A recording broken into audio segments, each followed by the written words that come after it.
So hai semua, sekarang kita di bab 1, subtopik yang terakhir, iaitu perbezaan strategi kuasa barat. Dalam subtopik ketiga kita belajar tentang persaingan negara-negara yang terlibat dalam persaingan kuasa barat di alam Melayu. Kali ini kita akan belajar tentang perbezaan strategi yang diaplikasikan oleh kuasa barat. So strategi kuasa barat terbahagi kepada dua jenis strategi, iaitu strategi Belanda dengan strategi British.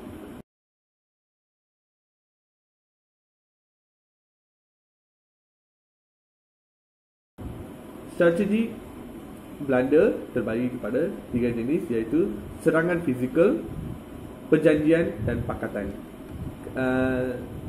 Saya ingin menerangkan tentang serangan fizikal, iaitu jenis-jenis serangan fizikal, strategi serangan fizikal yang digunakan oleh Belanda. Belanda berperang dengan penduduk tempatan di Pulau Bangku pada tahun 1650 dan di Kuala Perak pada tahun 1651 disebabkan oleh dasar monopoli biji timah oleh Belanda. Pada tahun 1763, Belanda berperang dengan Angkatan Selangor Rembau kerana bimbang penguasaan Selangor ke atas Selat Melaka.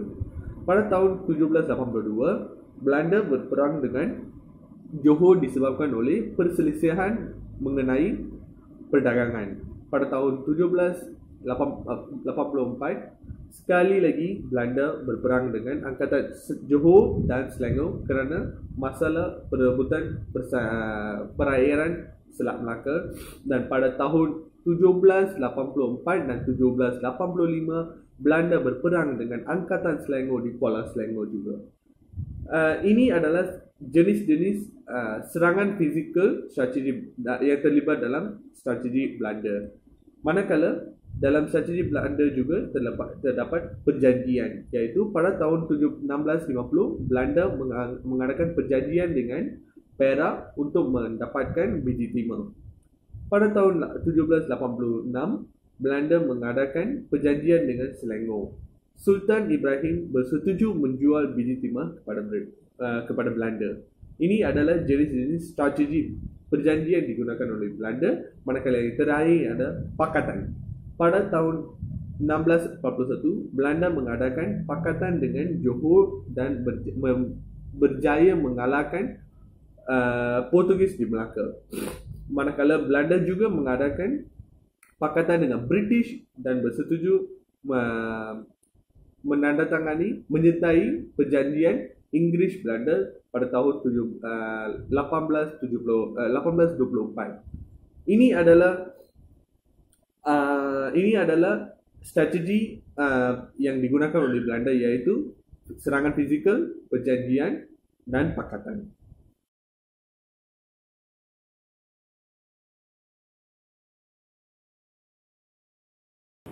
Sekarang kita akan menuju kepada strategi British.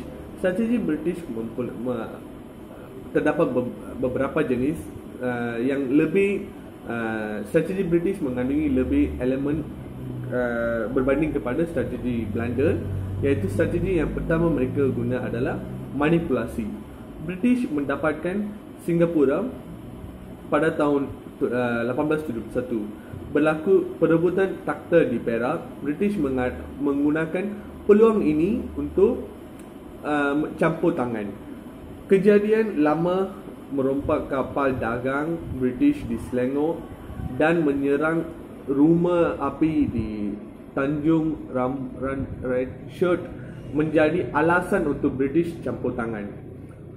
Konflik antara dua pembesar di Sungai Njung, Negeri Sembilan, menyebabkan British mengambil kesempatan ini untuk campur tangan. So ini adalah manipulasi yang digunakan oleh British, campur tangan dalam isu-isu yang berlaku antara rakyat sendiri. Yang kedua adalah tipu hela. British mendapatkan Pulau Pinang melalui tipu hela. Francis Light menggunakan tipu hela kepada Sultan Kedah. Yang seterusnya adalah pakatan. British mendapatkan Melaka, menyaksikan pakatan kuasa barat, iaitu British dan Belanda menyertai perjanjian Inggeris Belanda pada tahun 1824. Melalui perjanjian ini, British berjaya mendapatkan Melaka, manakala Belanda mendapatkan Bengkulu. Yang seterusnya adalah ugutan atau desakan. British membuat ugutan atau dia dipanggilkan desakan agar Sultan menerima residensi British di Selangor dan Pahang bagi pentadbiran negeri masing-masing. James Brooke mendesak Sultan Sultan Brunei dan menuntut diiktiraf sebagai Raja Sarawak. Yang seterusnya, strategi perjanjian. British mendesak Sultan Perak, Sultan Selangor, Yamun Seri Menanting dan Sultan Pahang menyertai perjanjian menerima naungan British. Sultan Brunei bersetuju mengisytihar James Brooke menjadi Raja Sarawak yang merdeka. Yang melalui ugutan yang strategi pertama, mereka mengaplikasikan perjanjian untuk mendapat kuasa yang diiktiraf oleh Sultan. Yang seterusnya adalah pajakan.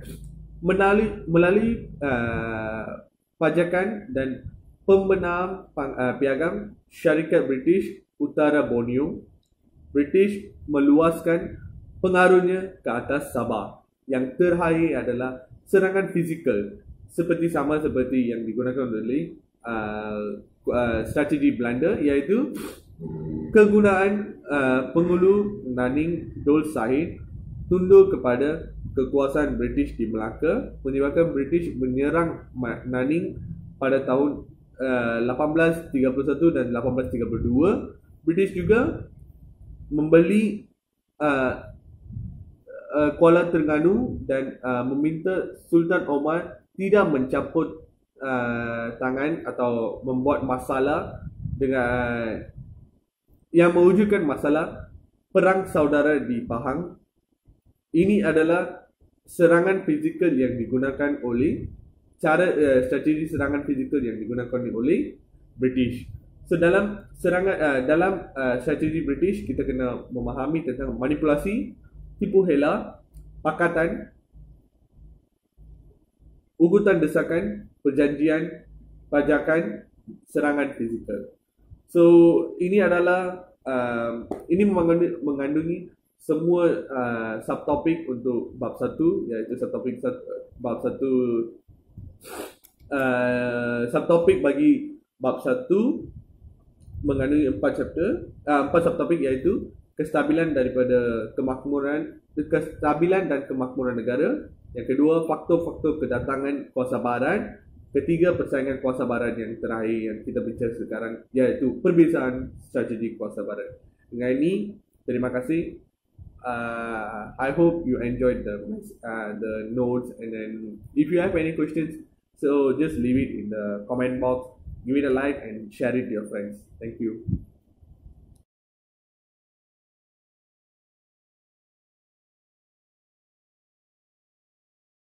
Hi all, thank you for watching. If you have any questions, any doubts, you can post it in the comment box and we will follow up. You can also post it in our FB page. Please share this to all your friends that you know. Like and subscribe upon your wish. Continue to support us always, and thank you for your support.